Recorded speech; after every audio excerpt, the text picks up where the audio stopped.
para sa last-minute Christmas shoppers na madalas namimili dyan sa Green Hills. Binuksan na ang Green Hills West Crame Connector Road bilang bahagi ng Mabuhay Lanes. Yan ang agenda report ni Bea de la Cruz.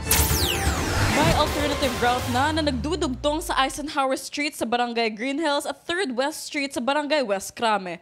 Malaking bagay ito para sa mga sasakyan, motorsiklo at bisikleta. Paano ba natin mabuksan ang dulo ng Eisenhower Road? Sapagkat nga, ang dulo niyan ay tatagos na papuntang West Crame, palabas po ng Boni Serrano. At kung ito'y ating magawa, malaking tulong ito upang maibsan ang problema ng traffic, especially during the Christmas season. Sapagkat alam naman natin, maraming pumupunta ng Green Hills Mall.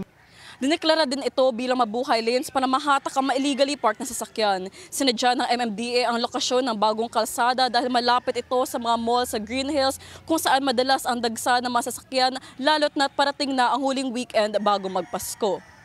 Kung mapupunan nyo, marami pong Mabuhay Lanes ay malalapit sa malls. Then, asahan po ninyo na kami po ay magbabantay dito sa mga areas na to dahil alam nga po natin na tuwing Kapaskuhan, dinadagsa po yung mga areas na yan. Inilunsad din ang Wilson E-Trike system bilang public transportation galing Unimart Green Hills hanggang Polytechnic University of the Philippines sa San Juan. Sa mahabang panahon, wala pong masakyan ang ating mga mamamayan na nagtatrabaho within Wilson Street, yung mga nagtatrabaho po sa Cardinal Santos Medical Center, at ganoon din yung mga mag-aaral mula sa PUP San Juan.